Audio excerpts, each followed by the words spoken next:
Ezra 1-4. Cyrus helps the exiles to return. In the first year of Cyrus, king of Persia, in order to fulfill the word of the Lord spoken by Jeremiah, the Lord moved the heart of Cyrus, king of Persia, to make a proclamation throughout his realm and also to put it in writing. This is what Cyrus, king of Persia, says. The Lord, the God of heaven, has given me all the kingdoms of the earth and has appointed me to build a temple for him at Jerusalem in Judah.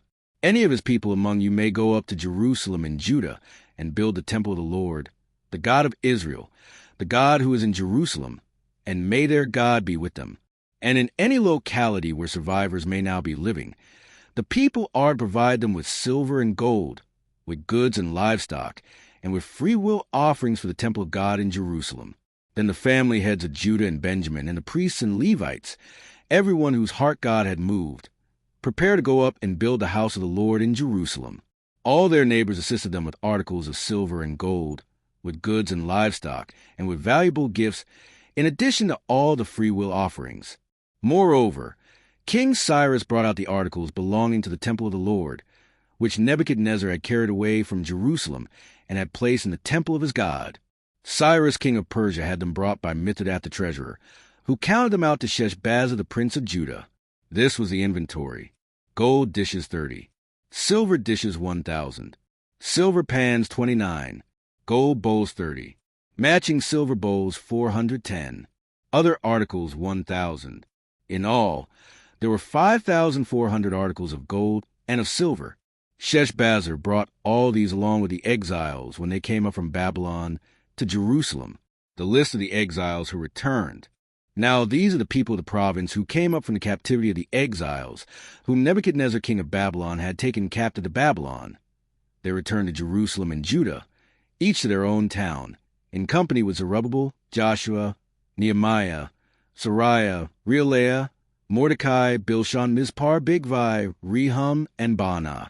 The list of the men of the people of Israel: the descendants of Parash 2,172, of Shephatiah 372, of Era 775, of Pathmoab, through the line of Jeshua and Joab 2,812, of Elam 1,254, of Zadon 945, of Zakkai 760, of Bani 642, of Bebai 623, of Asgad 1,222, of Adonicum 666, of Bigvai 2,056, of Aden 454, of Ater through Hezekiah 98, of Bazai 323, of Yorah 112, of Hazum 223, of Gibbar 95, the men of Bethlehem 123, of Netopha 56, of Anathoth 128,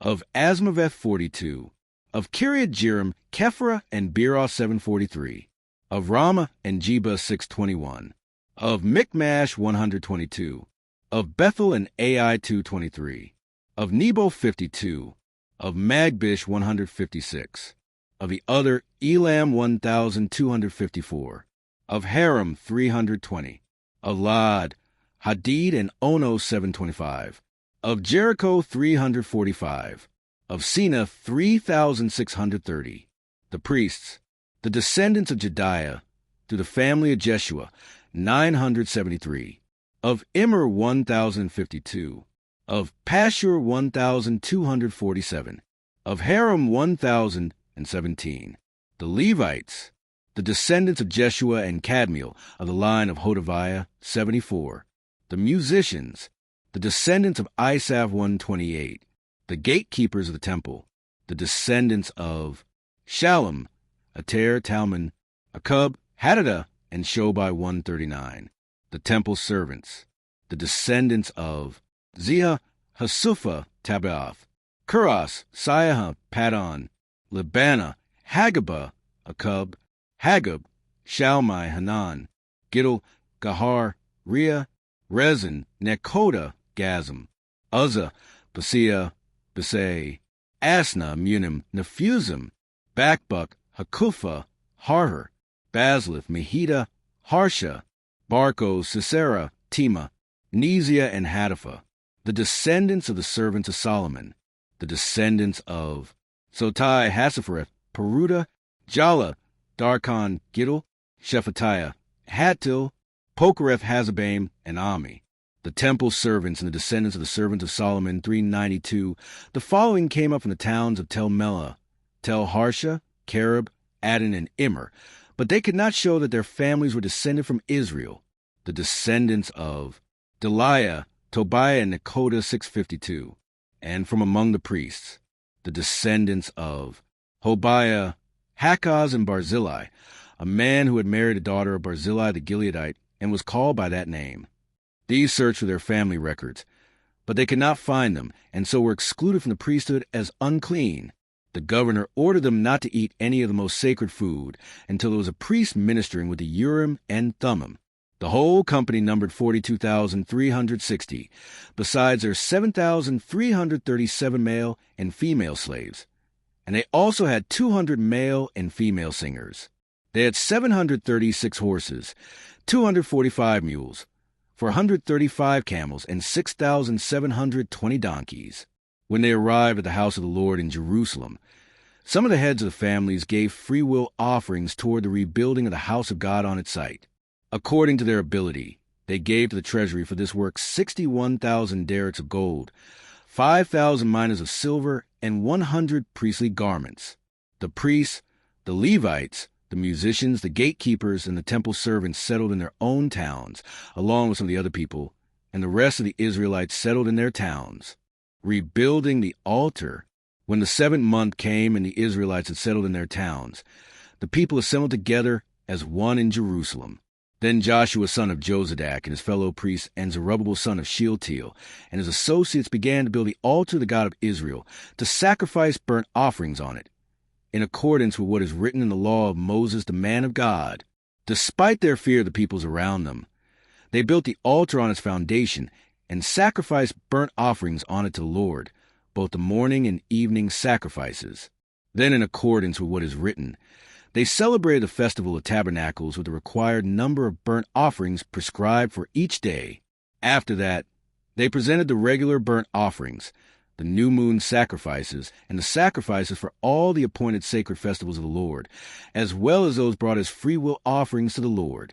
On the first day of the 7th month, they began to offer burnt offerings to the Lord, though the foundation of the Lord's temple had not yet been laid, rebuilding the temple. Then they gave money to the masons and carpenters, and gave food and drink and olive oil to the people of Sidon and Tyre, so that they would bring cedar logs by sea from Lebanon to Joppa, as authorized by Cyrus king of Persia.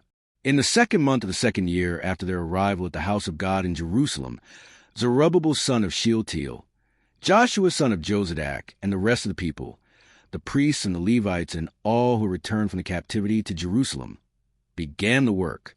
They appointed Levites 20 years old and older to supervise the building of the house of the Lord.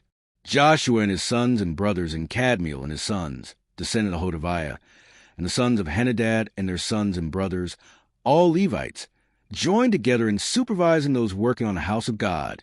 When the builders laid the foundation of the temple of the Lord, the priests in their vestments and with trumpets, and the Levites, the sons of Asaph, with cymbals, took their places to praise the Lord, as prescribed by David king of Israel. With praise and thanksgiving they sang to the Lord. He is good. His love toward Israel endures forever. And all the people gave a great shout of praise to the Lord, because the foundation of the house of the Lord was laid. But many of the older priests and Levites and family heads, who had seen the former temple, wept aloud when they saw the foundation of this temple being laid, while many others shouted for joy. No one could distinguish the sound of the shouts of joy from the sound of weeping, because the people made so much noise, and the sound was heard far away. Opposition to the rebuilding. When the enemies of Judah and Benjamin heard that the exiles were building a temple for the Lord, the God of Israel, they came to Zerubbabel and to the heads of the families and said, "Let us help you build, because, like you, we seek your God and have been sacrificing him since the time of Esarhaddon king of Assyria, who brought us here." But Zerubbabel, Joshua, and the rest of the heads of the families of Israel answered, "You have no part with us in building a temple to our God. We alone will build it for the Lord, the God of Israel, as King Cyrus, the king of Persia, commanded us." Then the peoples around them set out to discourage the people of Judah and make them afraid to go on building. They bribed officials to work against them and frustrate their plans during the entire reign of Cyrus, king of Persia, and down to the reign of Darius, king of Persia. Later opposition under Xerxes and Artaxerxes. At the beginning of the reign of Xerxes, they lodged an accusation against the people of Judah and Jerusalem. And in the days of Artaxerxes, king of Persia, Bishlam, Mithridath, Tabeel, and the rest of his associates wrote a letter to Artaxerxes. The letter was written in Aramaic script and in the Aramaic language. Rehum, the commanding officer, and Shimshai, the secretary, wrote a letter against Jerusalem to Artaxerxes the king as follows. Rehum, the commanding officer, and Shimshai, the secretary, together with the rest of their associates, the judges, officials, and administrators of the people from Persia, Uruk, and Babylon, the Elamites of Susa, and the other people whom the great and honorable Ashurbanipal deported and settled in the city of Samaria and elsewhere in Trans-Euphrates. This is a copy of the letter they sent him. To King Artaxerxes, from your servants in Trans-Euphrates. The king should know that the people who came up to us from you have gone to Jerusalem and are rebuilding that rebellious and wicked city. They are restoring the walls and repairing the foundations. Furthermore, the king should know that if the city is built and its walls are restored, no more taxes, tribute, or duty will be paid, and eventually the royal revenues will suffer. Now, since we are under obligation to the palace, and it is not proper for us to see the king dishonored, we are sending this message to inform the king, so that a search may be made in the archives of your predecessors. In these records you will find that the city is a rebellious city, troublesome to kings and provinces, a place with a long history of sedition. That is why this city was destroyed. We inform the king that if the city is built and its walls are restored, you'll be left with nothing in Trans-Euphrates. The king sent this reply to Rehum, the commanding officer, Shimshai, the secretary, and the rest of their associates living in Samaria and elsewhere in Trans-Euphrates. Greetings. The letter you sent us has been read and translated in my presence. I issued an order and a search was made, and it was found that this city has a long history of revolt against kings and has been a place of rebellion and sedition. Jerusalem has had powerful kings ruling over the whole of Trans-Euphrates, and taxes, tribute, and duty were paid to them. Now issue an order to these men to stop work, so that this city will not be rebuilt until I so order. Be careful not to neglect this matter. Why let this threat grow to the detriment of the royal interests? As soon as the copy of the letter of King Artaxerxes was read to Rehum and Shimshai the secretary and their associates, they went immediately to the Jews in Jerusalem and compelled them by force to stop. Thus the work on the house of God in Jerusalem came to a standstill until the second year of the reign of Darius king of Persia.